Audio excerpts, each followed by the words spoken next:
Cinema theatre లో సినిమానే చూడాలి, దాన్ని ఓటీటీలోనో లేకపోతే ఎందుకు మాట్లాడతారా? నువ్వు ఎప్పుడో సరే పాయింట్ వేసావు కదా, ప్రశ్న వేసావు కదా. ఇప్పుడు 100 కోట్లు రెమ్యునరేషన్ తీసుకున్నటువంటి హీరో సినిమా లాస్ అయితే రిటర్న్ ఇస్తాడు. నువ్వు ఇస్తావా రిటర్న్?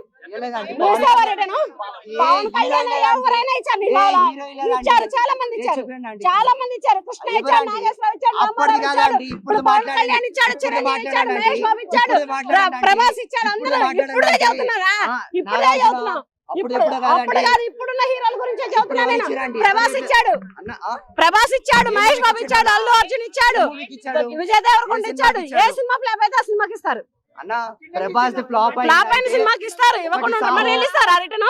రెమ్యునరేషన్ రిటర్న్ వీళ్ళు ఇస్తారా? ఎవరు కదా. ఇంకోటి రాధేశం అస్సలు లేదు. అదో అరే ఎందుకు వదిలేయండి, పర్లేదు శిక్షించండి. ఆయన చూజ్ చేసుకుంది అయితే రాంగ్ పాత్వే కాబట్టి ఓకే, శిక్షించండి. ఆయన ఏం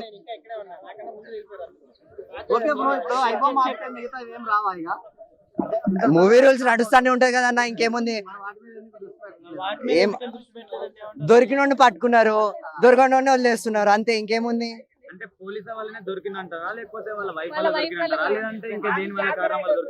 వైఫ్ వల్ల అంటున్నారు అన్న, నాకు కూడా తెలియదు అంత. అయితే వైఫ్ పట్టించింది అంటున్నారు డివోర్స్ కోసం. దొరకకపోతున్నా అన్న, ఏడన్నా కరేబియన్ అంట, ఏడనో కరేబియన్ ఐలాండ్స్ అంట, ఏడనేనో ప్రాక్సీ సర్వర్లు పెట్టుకున్నాడంట. ఎట్లా దొరుకుతాడన్న? ఎవరు దొరుకుతారు? మొన్న ఏదో పోలీసుల ముందు వచ్చి కనపడే వెళ్ళిపోయారు తప్ప వాళ్ళు స్పెషల్ గా మీటింగ్ పెట్టి ఆడి గురించి ఏం మాట్లాడలేదు. ఆడి గురించి నష్టం ఉందంటావా, నిజంగా లేదంటావా? లేదన్న, నష్టం ఏం లేదన్న, నష్టం ఏం లేదన్న. ఓటీటీ నుంచి వచ్చినప్పుడే తీస్తున్నాడు అన్న. మూవీ ప్రింట్ డైరెక్ట్ థియేటర్ నుంచి అయితే తీయట్లేదు కదా.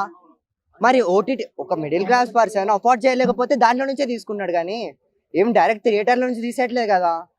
మూవీస్ రానన్న ముందైతే హిట్ మూవీ నానిది డైరెక్ట్ థియేటర్ ప్రింటే వచ్చేసింది. తెలుగోడు ఆంధ్రవాడు అని చెప్పేసి మా ఫ్రెండ్స్ అంతా అరే అది మనోడేనంటరా, ఎక్కడెక్కడ ఉన్నోళ్ళు అమెరికా వాళ్ళు, లండన్ వాళ్ళు, ఊరివాడు మనోడేనంట కదా.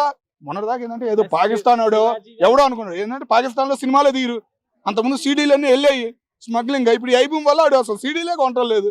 మరి సినిమా హాల్లో కూడా ఐబూమ్లు వేస్తున్నాడు వాడు, పాకిస్తాన్ సినిమా హాల్లో కూడా ఐబూమ్లు వేస్తున్నాడు. మరి ఎంత ఉంటది? ఆడికి వచ్చిన ఆదాయం కూడా నాకు తెలిసి పాకిస్తాన్ నుంచే వచ్చింది తప్ప విడిగా ఏమి వాడికి ఆదాయం రాలా పాపం వాడికి.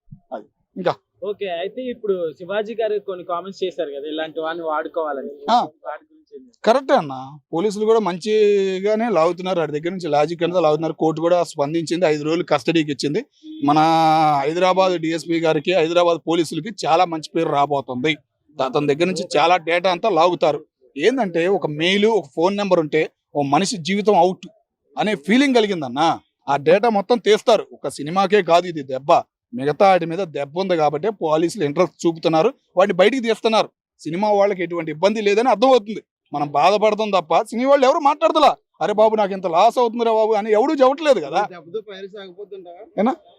ఏం ఆగదన్నా, ఇంకోటి ఎవడో పుట్టుకొస్తాడు. దానికి పరిష్కారం అంటే జియో కూడా ఆఫర్లు ఆపేయాలి, ఐఫోన్లలో మళ్ళీ చిన్న ఫోన్లు అవ్వాలి, అంతేగా. అదే కదా ఇప్పుడు తీస్తుంది. నిన్న 20 కోట్లు అన్నారు, మళ్ళీ 300 కోట్లు అంటున్నారు. మళ్ళీ ఇంకా ఎంత తేలిద్దో ఈ 5 రోజుల్లో. 15 రోజులు ఇస్తారనుకున్నారు కస్టడీ, 5 రోజులే ఇచ్చారు కోర్టు. మరి ఏం జరిగింది ఆడ కూడా క్లారిటీ లేదు. పోలీసులు కూడా ఏమీ స్పందించలేదు, ఏం మీటింగ్ పెట్టలేదు కోర్టు దగ్గర కూడా, కామ్గా తీసుకెళ్లిపోయారు. ఏదైనా కానీ ఇంకా మంచిగా వాడుకుంటారు అతన్ని ఏమి ఇబ్బంది పెట్టరు. ఏంటంటే చెప్పేస్తున్నాడు, అదేం హింసించేలాగా నాది అదేం చవట్లే. ఆయన మొత్తం ఏది అడిగితే వీళ్ళు అడగడానికి వీళ్ళ దగ్గర క్వశ్చన్ లేదు అనే ఫీలింగ్ కలుగుతుంది ఆయన మొహం చూస్తుంటే. అది